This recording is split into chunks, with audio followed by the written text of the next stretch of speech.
out a bit for you so that we can get situated here and paint something.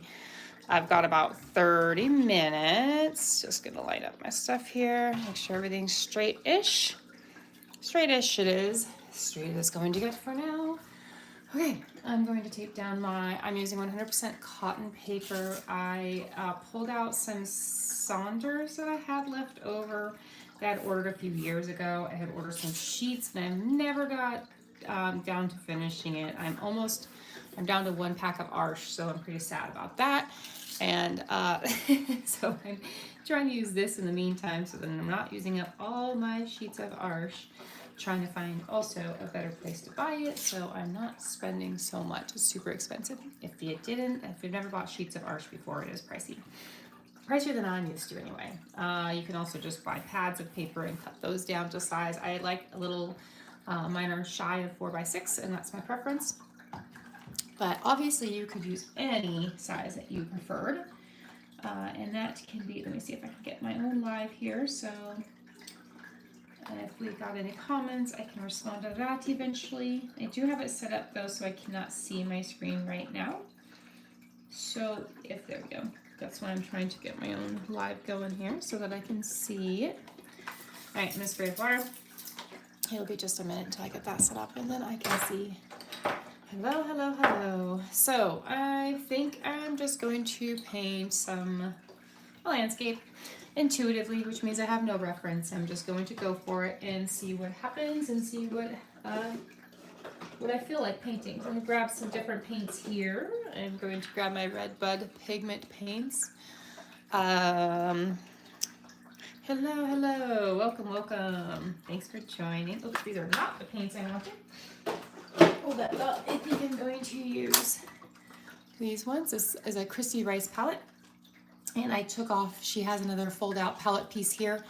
So it's a tri-fold, 3 pieces, and I just take the slip little pin out, and so I like to use it this way. I don't usually use my metal so much, and so I taped not taped, but I magnetized my little palette piece here. Not palette piece, but my palette map.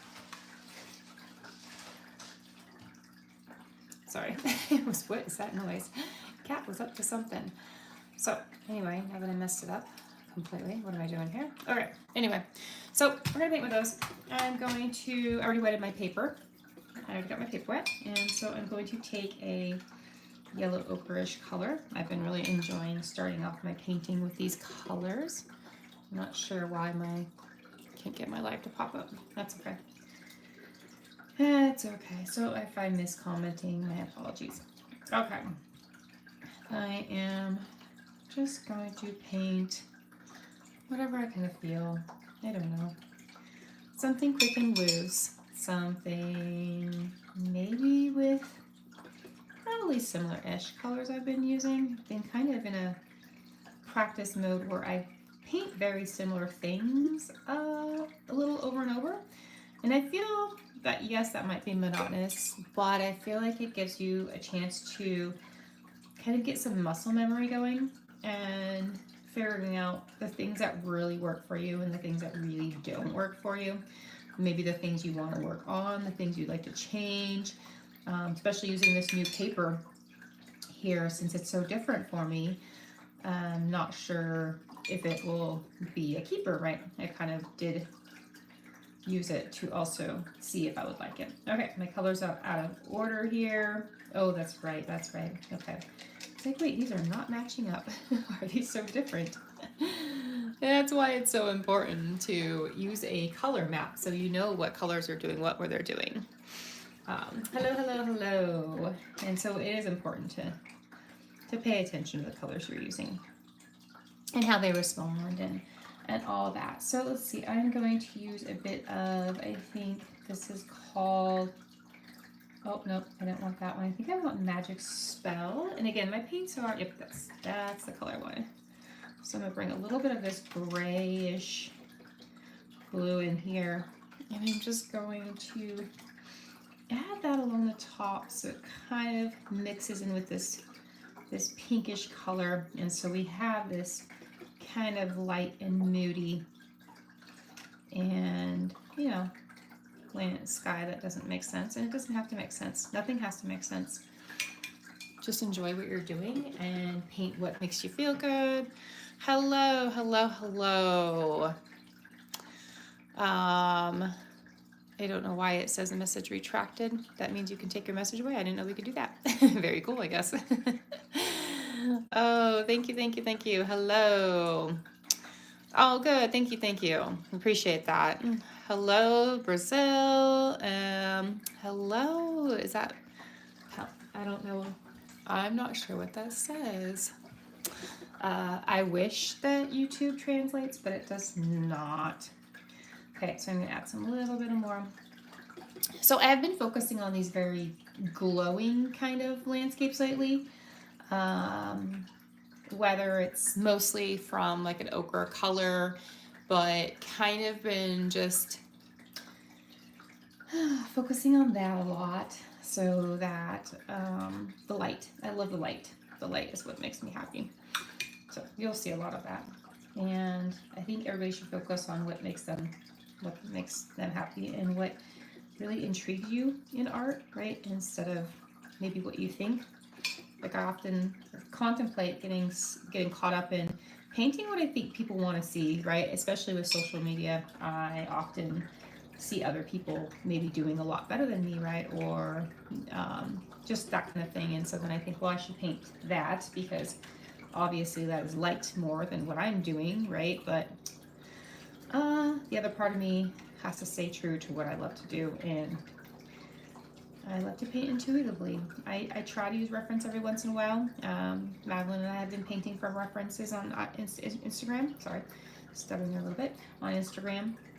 And it's definitely challenging for me. It does not come easy for me at all. And so it's been kind of a struggle for me to do that. But, you know, within struggle, obviously, is growth and learning more about yourself. And so I think that's really important, right? To push yourselves and try things that you not normally love. I love your ceramic palette collection. Could you show them in one video? They are different and beautiful too. Yes, I will be doing a palette tour. I mentioned that on my Instagram the other day that people do want to see the palettes in all their glory. So I will be doing a little palette tour at some point in time. I have collected, after I swore off palettes, I don't need palettes. I can use, you know, thrifted items. I can use plates. I don't need to spend money on palettes. Oh, how little did I know. But that's okay. If you rather prefer plates or, you know, any kind of plates, stuff you find in thrift stores, that's amazing too. Go for it. Use it. Use what makes you happy. Use what, you know, what you can afford, what works for you. Use what makes sense for you. You can use a dish plate out of your cupboard if you want. You do not have to go buy anything that you don't want to, right? Or that you maybe think it's not going to make you a better artist. If you're going to spend money on something, spend the money on the 100% watercolor paper. That is my 100% advice. If you're going to spend money on anything, the first thing you want to do is spend it on that paper. Then I would say spend it on some handmade paints you really like.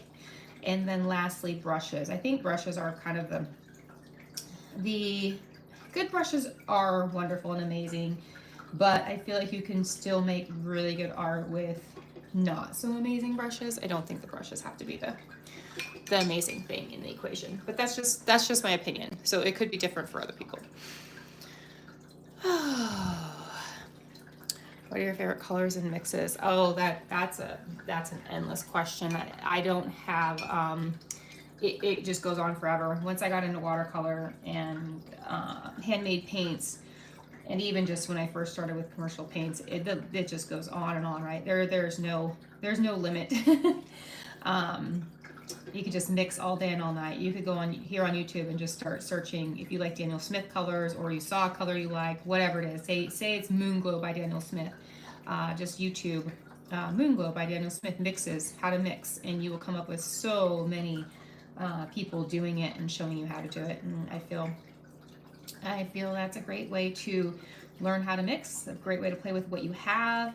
I don't think you should run out and buy everything or buy a lot of things. I think you should explore what you have, go through all the brushes and the supplies you have, and then see where that takes you before you dive into more Okay, I really wish I could get going on my other one here.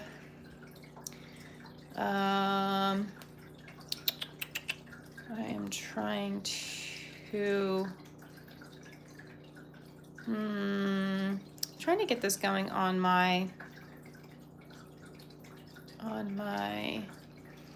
sorry, on my iPad so that I can see what I'm doing, but I can't. So if I don't see your comments, sorry. I'm just painting, and I don't have the comments rearing to go, ready to go. But you can always leave a message on the post when it's posted. But for now, I'm not too concerned about them. All right, let's see. I'm going to mix some green here.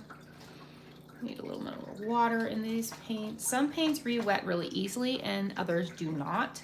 And some paints are heavily pigmented and some are not. So it all just depends. I use plastic palettes and stole one plate from kitchen, but my drawer doesn't hold heavy things very well, and I was gift ceramic palette.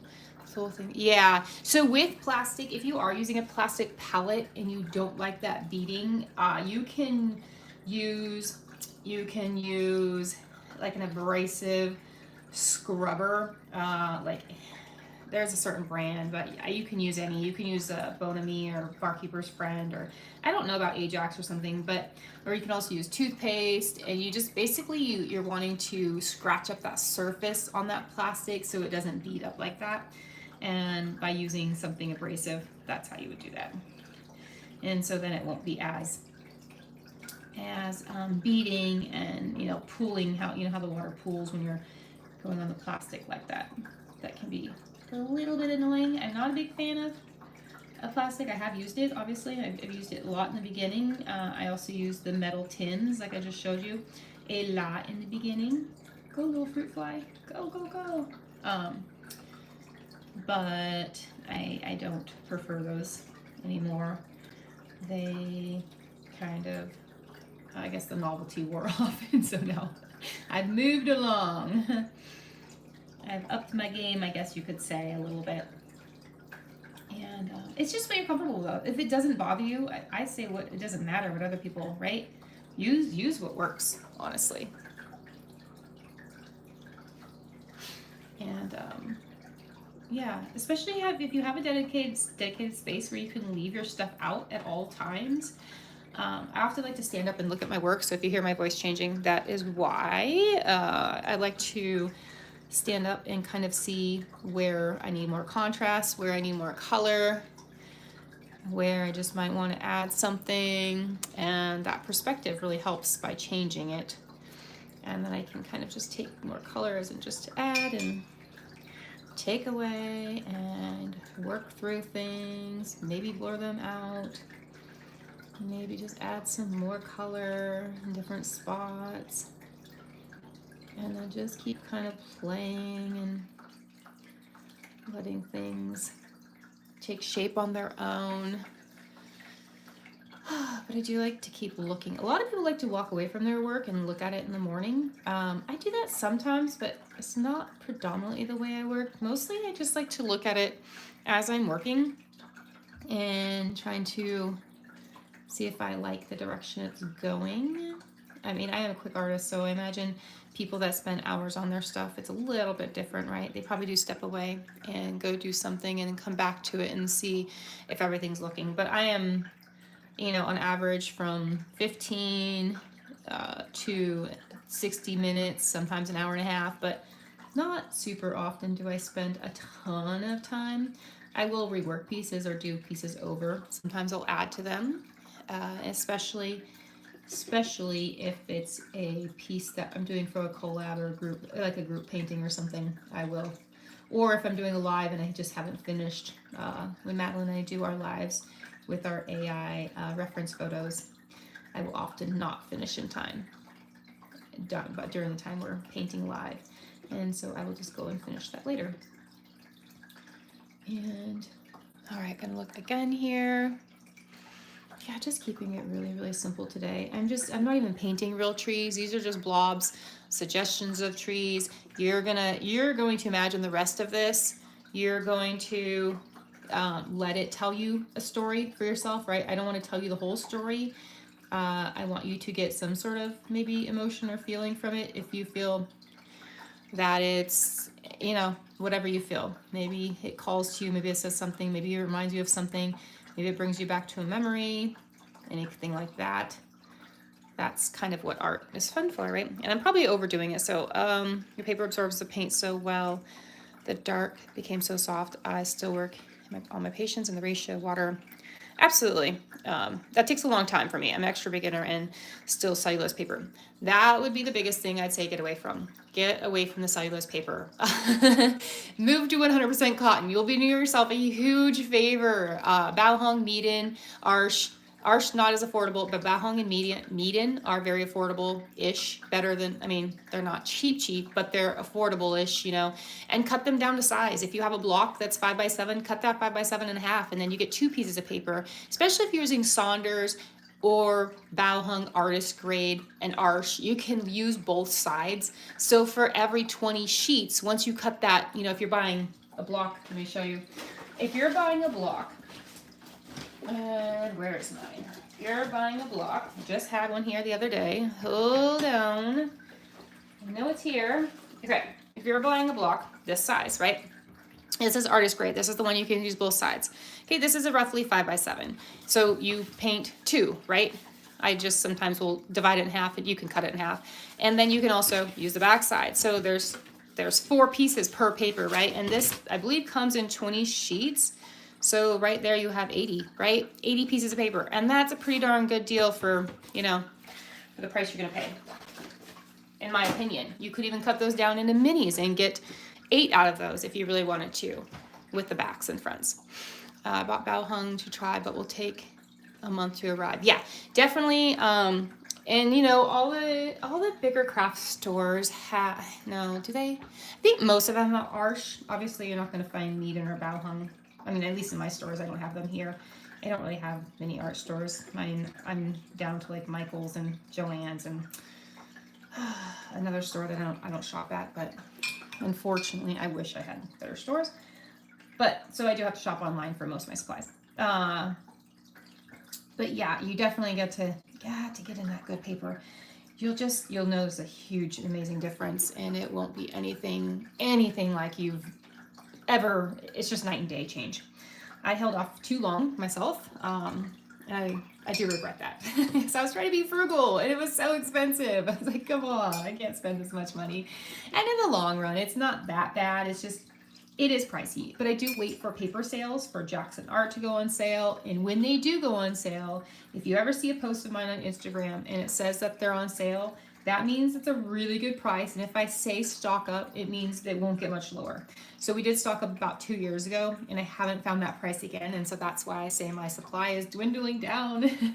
I bought so much that it's almost lasted me 2 years, but I spent a lot, right? So you do spend a lot at one time on those kind of sales, and I got a ton of big sheets. I wish I got so much more because I haven't seen a price anywhere close to that again, which saddens me, but you know, it is what it is. I'm just on the hunt and look out for good prices. So hopefully that comes up again. And I can grab those on sale again because it's so worth it. So worth it. So if you ever see, you know, buy one, get ones, anything like that for Arsh, and the price is good enough, I would definitely take advantage of that. Especially with the Arsh sheets, you can, you know, the bigger pads, the 8x10s, you get quite a bit out of that. And then by cutting it in half and using the backs. I've been using the backs lately for everything. Here, I'll prove it to you. Let me show you the ones I've been working on. So there's back, front, right? Back. Oh, that one in my pile needs to be used. Let's see. Oh, nope, here's my whole pile. This pile is ready to, this pile right here is all ready. That's why I have it close by, so I can flip it over and just use the backs. So, I highly recommend doing that. Oh, sorry about the shakiness. How do you store your paper new and painted doable? Oh, we don't have high humidity here, so I don't have an issue with it. I do let it dry completely, then I store it in cardboard boxes. But again, we don't have a huge humidity issue. I'm in the Pacific Northwest, so that's in the northern-ish United States. Well, northern, I guess. I was thinking Canada too, but that wouldn't really count, would it?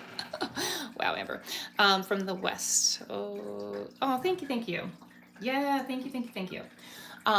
Okay, so what I'm gonna do, I'm gonna mute everybody and I'm gonna dry this just so you don't have to listen to my heat tool. This is the best $12 investment ever. So if you don't have a heat tool and you do watercolor, I would highly recommend it.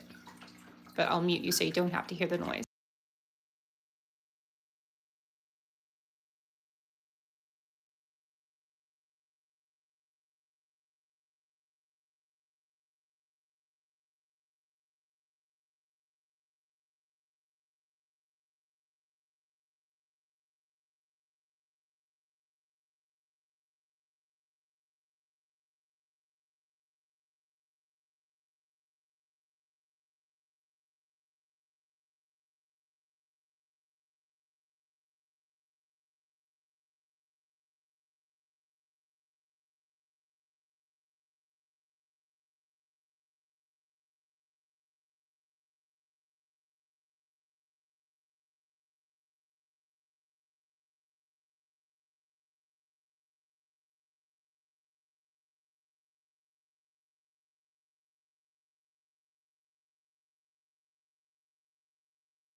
Okay, so now's a good time after you dry to kind of go back and see what you did, see if there's things you don't like, things that you want to fix, erase, muddle up a little bit, kind of maybe take a little bit of color to, maybe just, maybe you want a tiny bit more detail in certain spots.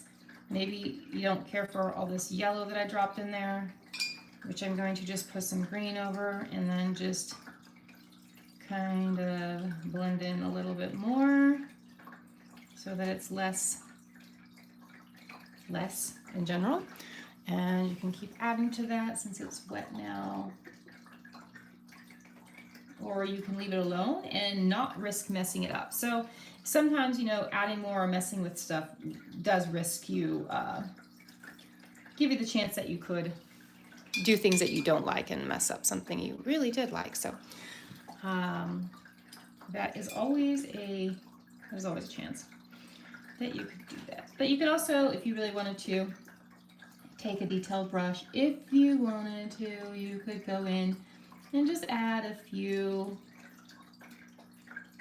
loose, if you wanted to make sure these red as trees. I mean, I think they do.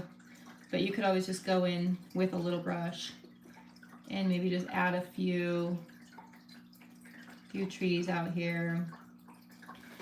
And just leave it at that, just to add a little bit more definition, but you don't have to. I don't think it's necessary. I kind of like it without.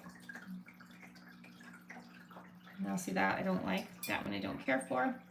So what I do when I don't care for something like that, what I'm gonna do, I'm gonna take my brush and just kind of brush it away. It's still gonna be there, but it's going to be less obvious, and then I'm just gonna add maybe some other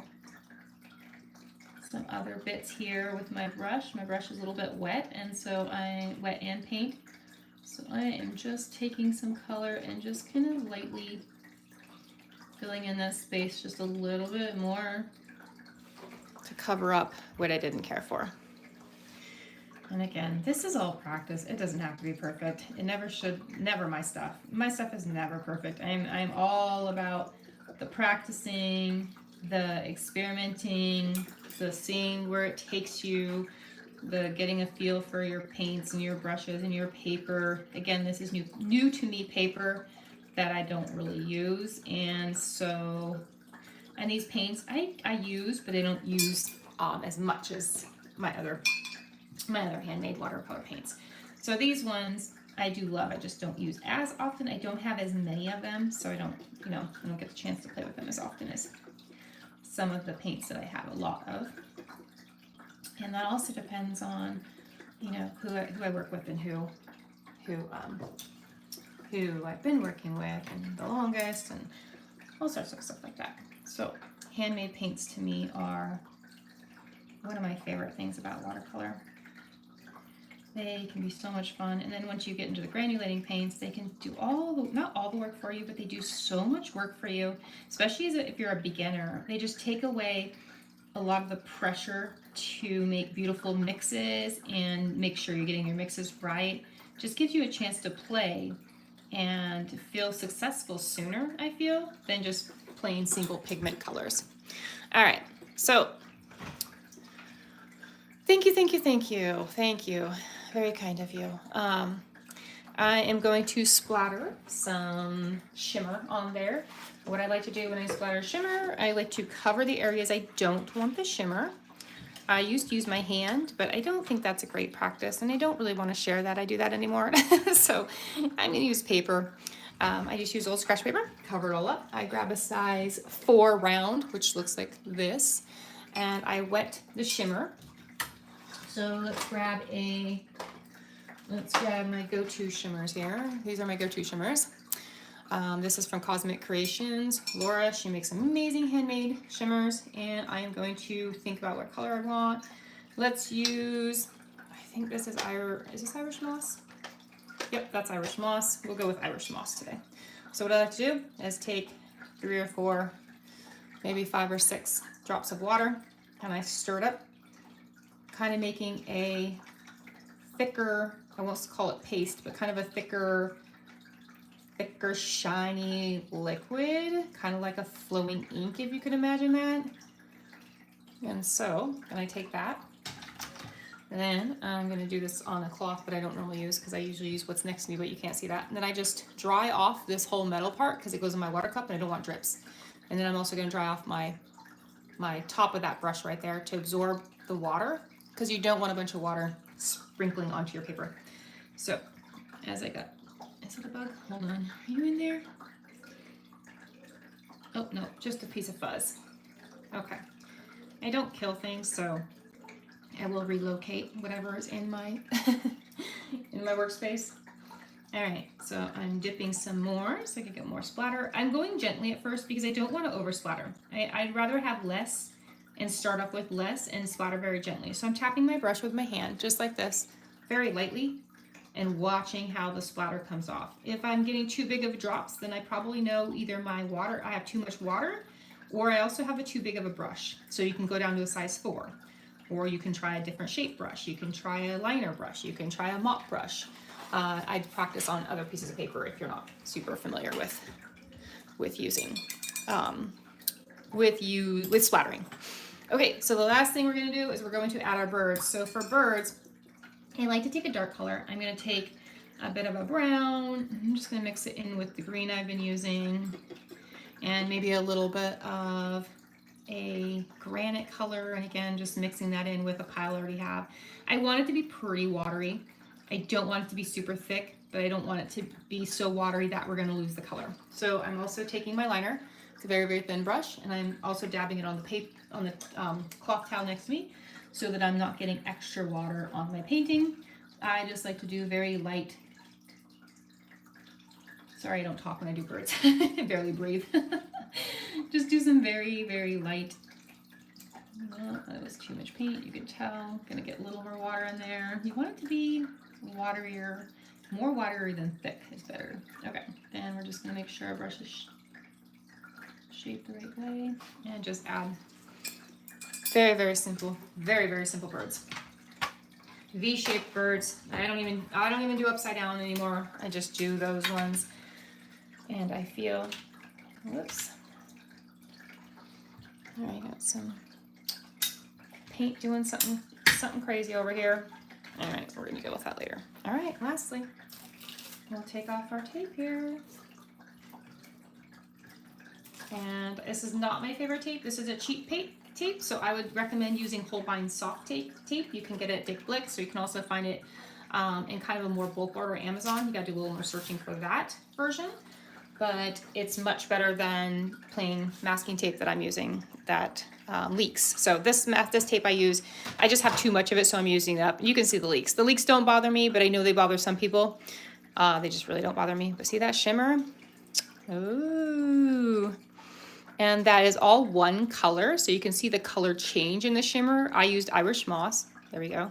So you see the pink and the gold, and that's just what that shimmer does. It kind of changes colors on us. So it's a pretty cool one, in my opinion. All right, we did it, just under 30 minutes. Woohoo! That's been my goal for these. Thank you for joining. And again, if you have any questions or anything you'd like to ask, you're welcome to leave those in the comments, and I will see you next week, either Tuesday or Thursday, about the same time. All right, bye.